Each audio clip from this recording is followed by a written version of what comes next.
So most of what I study is language. So I'm going to start with some language examples. Of course, languages differ from one another in the kinds of information they encode and what they require of their speakers. So to say something simple like the seventh blue house to the left of the big tree, if you tried to start translating this into other languages, you'd immediately run into problems because languages just do things differently. So for example, some languages don't have a word for seven, for exactly seven. Some languages don't have exact number words at all. Some languages don't use a decimal system for their number system. They might use a base 27 system or a binary system. There's tremendous variation in the world's languages. And researchers who've gone and studied mathematical ability in cultures that vary in their language show that there are, in fact, correlated differences in mathematical ability that go along with differences in number language. Or take the word blue, so the blue house. Well, of course, not all languages have a word for blue. Some languages have no color words. Some have just a couple. Some have separate words for light blue and dark blues. Many languages combine blue and green into one category. And again, researchers have looked at color cognition, have shown that there are discontinuities in color cognition that seem to align with color boundaries in languages. So if your language makes a distinction between, for example, light blue and dark blue, it's going to be easier, faster, and more accurate in certain circumstances for you to be able to make a distinction between a light shade and a dark shade of blue. Left of some languages, as we heard from Steve already, don't use words like left and right, and instead rely on other reference frames. So you might say northwest of the big tree, or volcano word of the big tree. And of course, speaking languages like that would require you to know which way northwest is or which way the volcano is. You would know different things about your environment and have to keep track of really different things in order to speak a language like this. And of course, languages categorize the natural world differently, so not all languages have a generic word like tree. They might instead specify what kind of tree it is, and you would then have to actually know what kind of tree it is, which would be a challenge for me and maybe other people in this room. So there's been a lot of work over the last few decades looking at these links between language and cognition and finding lots and lots of examples of cross-linguistic differences in thought. So the big domains have been how people think about space, how they think about time, how they perceive color. There's been work on gender, on how we understand events, how we assign causality and blame, and how people are able to reason about numbers. So this mounting evidence, and I travel around the world and I give talks and tell people about this evidence. And there's some people who are still quite resistant. I would say militantly resistant to these ideas. And that's good. They go out there and they do their own studies and we can duke it out. And there are some people who have really become genuinely interested. And so whereas 20 years ago, there's almost no one doing work cross-linguistically. Now there are actually people in major universities and major psychology departments who do this kind of work. It's kind of cool. So it's not hopeless. But their largest category of people are people who listen to the talks or read the papers, and they think, that's kind of cool. Okay. And then they go back to their labs seemingly completely unscathed by the implications of what they just heard. Like it was just entertainment and doesn't apply to their own work or their own theorizing at all. And so I'm going to do something a little bit uncomfortable for me. I'm an experimental psychologist, but I'm going to try to play the role of a clinical psychologist in this talk and identify some of the barriers that I think people are experiencing in really absorbing the insights of some of these cross-linguistic studies. So I've identified them, some of them here, and some of these have emerged from conversations with people in this room, so you'll recognize them. So one big one is naive realism. Here's what I mean by that. We all believe that we perceive the world the way that it really is, and that the inferences that we take from the things that we see are obvious. They're obvious consequences of things that we perceive. In fact, this is a really old observation. So Descartes had this very charming and snide way of putting it. He said, of all things, good sense is the most fairly distributed. Everyone thinks he is so well supplied with it that even those who are hardest to satisfy in every other respect never desire more of it than they already have. Right? So all of us are just perfectly satisfied with how well we're able to perceive and reason and so on. George Carlin, of course, always has the best way of putting these things. He says, have you ever noticed that anybody driving slower than you is an idiot and anybody driving faster than you is a maniac? This is a very, very pervasive cognitive bias, right? That we all believe that somehow we've got it right. Anyone who's more liberal than you is a hopeless romantic. Anyone who's more conservative is just heartless. Somehow each one of us has found exactly the perfect amount of liberalism or conservatism, the perfect speed to drive on the highway, and so on. And one consequence of this naive realism that we all experience is that when you hear about other people elsewhere who do things in some other way than you do, the easiest thing to think is, oh, how funny for those other people to do those things, right? Those other people think funny. Not to say, oh, how funny that I think the way that I think, right? How funny the processes that led me to see the world in the distorted way that I see it, rather than the problem is with them. So one thing that allows people to escape unscathed from all of this data is that they just always interpret data of cultural difference as data about other people, never about themselves. It's never about the mechanisms that might have led them to be the way they are.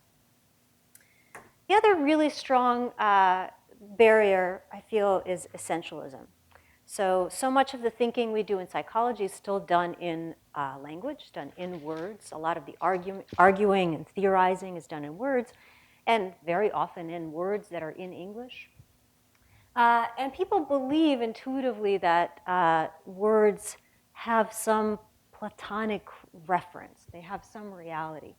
So to give you a really mundane example, there are such things in the world that in English we call pots, and then there are other things that we call pans, right?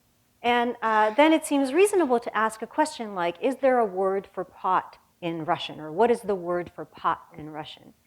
And to formulate that question, one thing that you could mean is, what would you call each of these objects? But that's not what people mean. What people mean is, there is some Platonic conceptual object of pot, right, that English has identified with the word pot.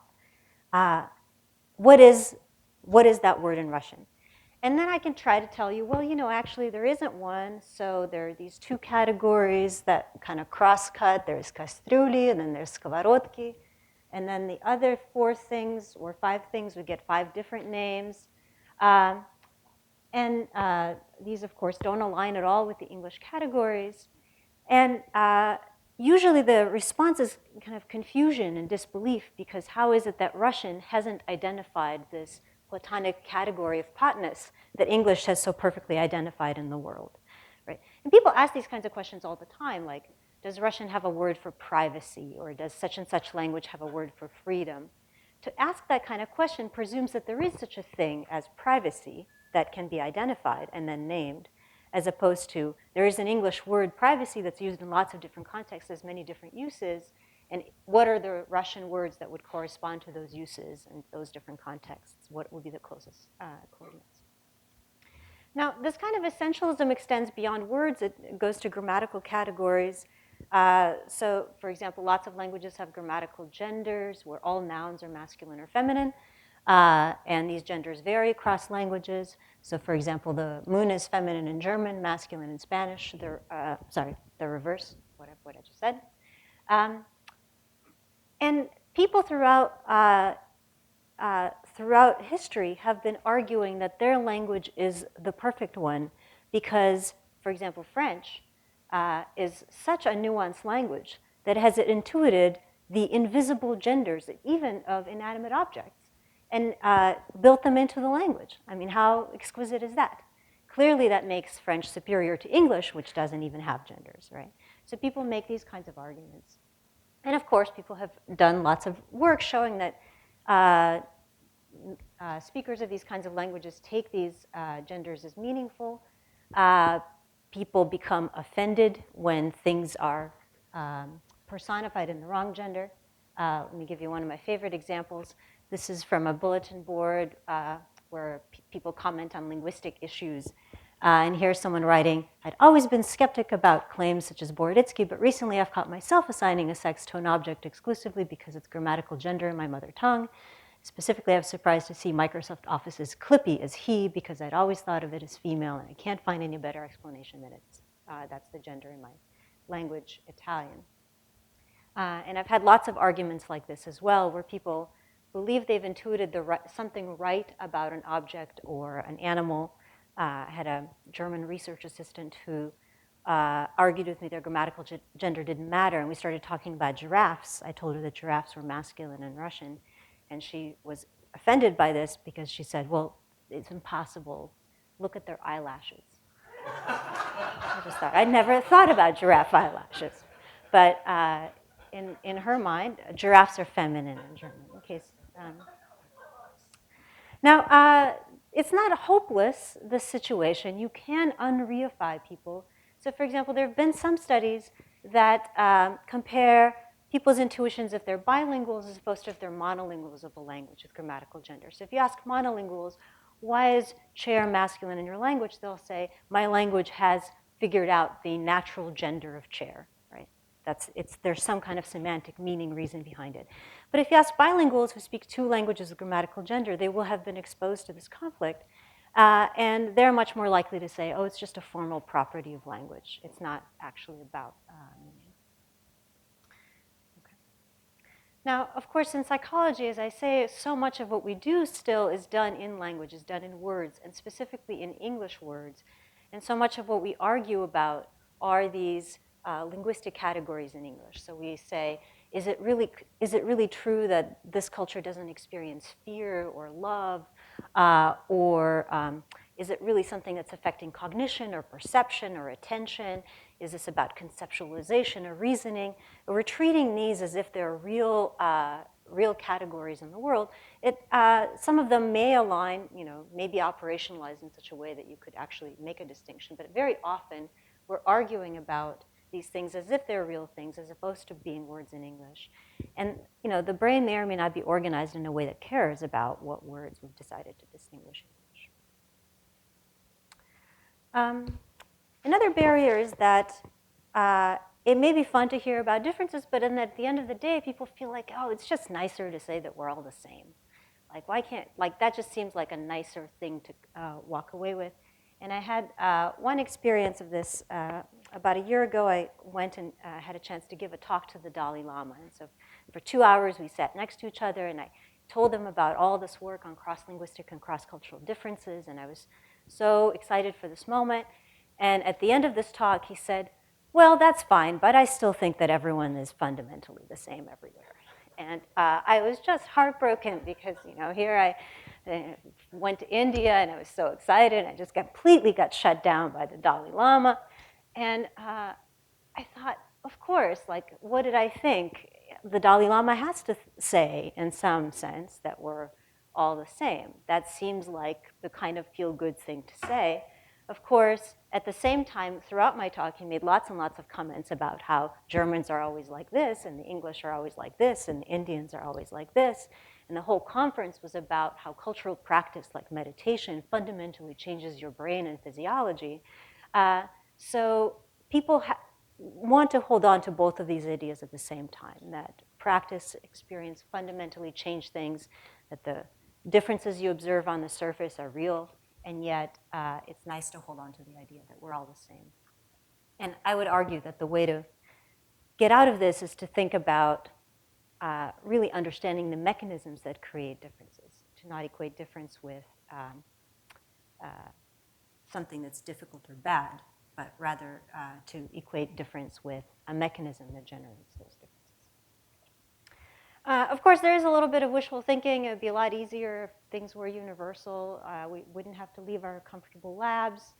And so it always takes a little bit of a startup energy for someone to go out and do the inconvenient work. So let me just give a really quick example. This is from work that I and others have done about time, how people think about time. The word time happens to be the most frequent noun in English. And when I started working on time, there were two things that we knew about how people, how humans think about time. One is that we knew people laid out time from left to right. And this was believed to be because of hemispheric asymmetry in the brain. So of course we are right-handed, most of us, and we have asymmetrical brains. And this, for some reason, explained why you would lay out time from left to right.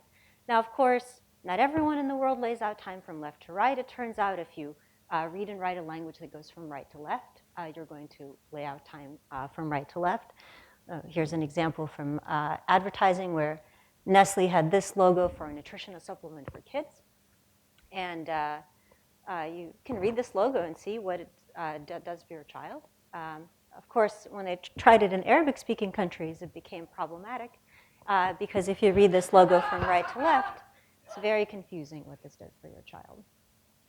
Now, the other thing we knew about time is that the future is in front and the past is behind, and there is also a good biological explanation for this. Of course, we only have faces on the front of our heads, not on the back. We walk forwards, not backwards. That's why the future has to be in front, the story went. But then it turns out that not everyone puts the future in front. So Rafael Nunez and Yves Sweetser, studying the Aymara, showed that the Aymara put the past in front, put the future behind. They have a different explanation for why that should be. The past is manifest. You know that it's happened. The future is unknown. That's why it's behind you. Time doesn't only have to go in the horizontal plane. It can go in the vertical plane. So for example, in Mandarin, there's a lot of evidence that the past is up and the future is down. Time doesn't have to go relative to the body. So in some work I did with Alice Gaby in Pomparau, an Aboriginal community, this is a community that doesn't use words like left and right and instead does everything in north, south, east, west space. We gave people sequences of pictures like this to lay out. Of course, I've laid them out to you the way an American might lay them out from left to right. These are pictures of my grandfather at different ages. And so we would shuffle these, give them to you in a stack, and ask you to lay them out in the correct order. And of course, what we're interested in is the spatial arrangement. So here's one person seated facing south, and you can see they've laid everything out from left to right. Here's a different person, same person on a different day. Now they're facing north, and you see they've laid everything out from right to left. Here's a different person. They're facing east, and they've laid everything out coming towards them. What's the pattern? It's from east to west, right? So as people are being rotated with respect to their geographical directions, they're making time align east to west. And of course, there's one way of describing these data, which is to say, look, they're doing it differently depending on which way they're facing. Another way of describing the data is to say, they're always doing it the same way. It's we who make time chase us around, right? So if I'm facing this way, then time goes this way. I'm facing this way, time goes this way. Very egocentric of me to make the dimension of time chase me every time I turn my body.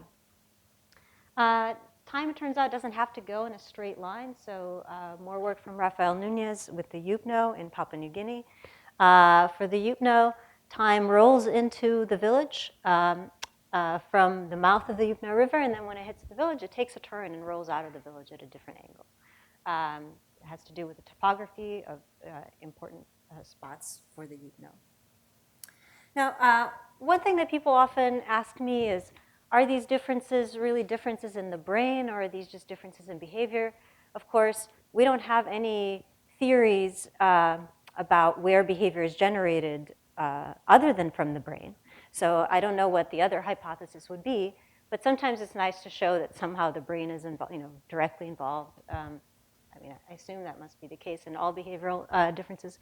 But here's a way of kind of getting at how deeply ingrained are these, some of these cultural patterns. We had a chance to study patients with hemispatial neglect. These are patients who've had a stroke. These patients had a stroke in the right parietal lobe. And they developed an inability to attend to the left side of space. So in everyday life, you may see this as someone just eating food on the right side of their plate or just shaving the right side of their face.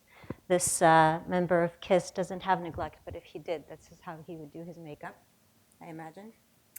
And there are lots and lots of these other lateral attention deficits. So we asked if you're unable to represent things on the left side of space, and you think of time as laid out from left to right, are you also unable to represent the left side of time? And so for the patients we tested, they were Swiss patients, so they would read from left to right. So are they also unable to represent the past, which would be assigned to the left? So we told our patients about a person, David, who liked doing some things 10 years ago, other things 10 years from now. And then we tested their memory. So these are our two control groups, patients without neglect, healthy controls. All the items having to do with the past are on the left, having to do with the future on the right. The shaded areas are parts where people made errors. So you can see everyone makes some errors, but they're symmetrical with respect to the past and the future. Here are the left neglect patients. So you can see they make many more errors, and specifically, they recognize almost nothing as belonging to the past and instead try to cram it into the future. And so here's a very quick diagnostic that this very simple cultural pattern, organizing time from left to right, is quite deeply ingrained in the brain. If you blow out a part of the brain that represents the left side of space, then that is also going to affect how you represent other things that are culturally mapped onto that side of space. Okay, so to quickly sum up this part, there's incredible variety in how this basic domain of time is organized. So time can approach us from the front or from the back. It can go left to right, right to left, bottom to top, east to west. It can go down river or uphill in a circle and stay in place.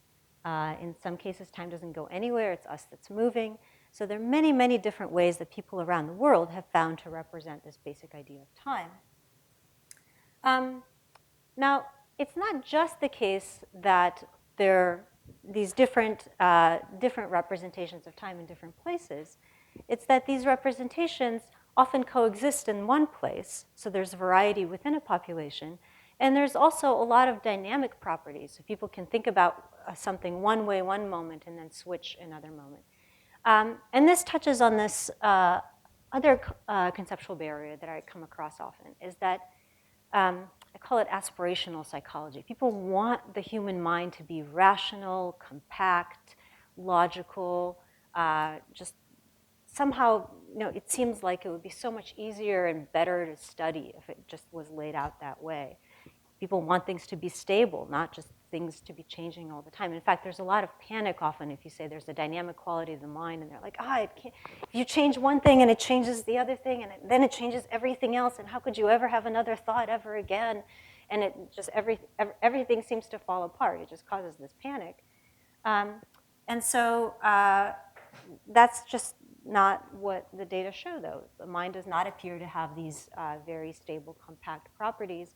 Instead, there are a lot of different sources of variation. So, for example, metaphors you have in language can affect how you think about time, the cultural artifacts you have, what available spatial representations you have in your mind. And instead of this compactness and stability and logicalness that people seem to want, what we have is richness, incredible cognitive richness. So there's a variety of representations across locations, but also a variety of sources of differences, variety within a location, and variety within individuals. Right? So rather than desiring this kind of very stable, sparse mind, maybe we should instead be focusing on celebrating the incredibly rich and variable systems that we actually have. I think of what we're doing often when we're representing abstract things like time is kind of an opportunistic bricolage. So how we mentally represent time will depend on how the languages you speak typically talk about time, what language is being currently spoken, what metaphors are being used in the moment, your experience with cultural artifacts like writing, current cultural context that you're in, and the set of spatial representations that are cognitively available. And all of these things will dynamically contribute to what representation of time you're going to come up with something quite different from some kind of Platonic notion of time that you just access when you need to think about time. The last barrier I want to talk about is this idea of culture as some kind of exotic fog.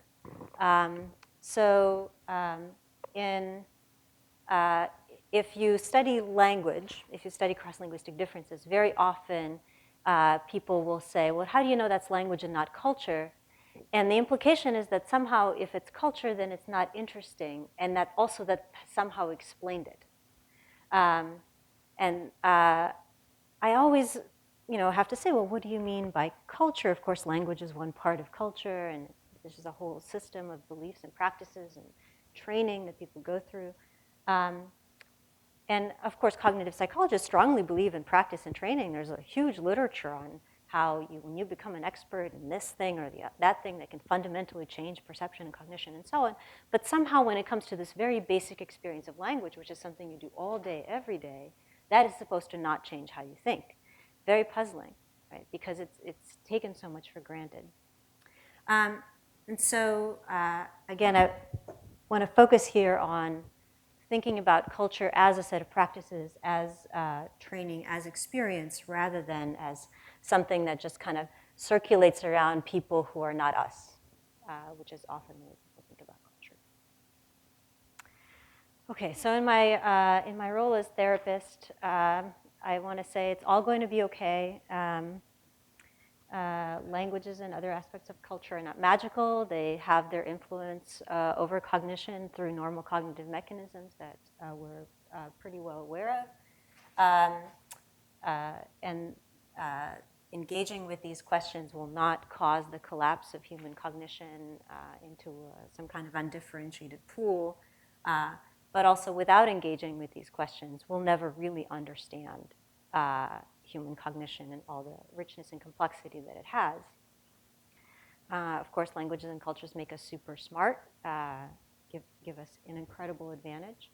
But they also reduce cognitive entropy, right? So the reason that it's hard to imagine how another culture might do things or imagine that someone might do things differently is because cultures have carved these grooves for our minds to travel. And once you're inside one of those grooves, it's hard to poke your head out and see out of that trench and see how things might have been organized differently. So while we're in principle capable of seeing the world in many different lights, we very rarely try to actually look. Linguistic diversity, cultural diversity, of course, is a testament to the incredible ingenuity of the human mind, right? So humans have come up not with one way of conceptualizing the world, but at least 7,000 in terms of languages and many, many more in the past. And we're constantly reinventing and changing and pushing those languages, right? So these are all living things. And there's no way to understand what makes us human, what makes us smart, without really engaging with this property, this fundamental property of being human, which is we're constantly inventing the world that we're living in. Thanks.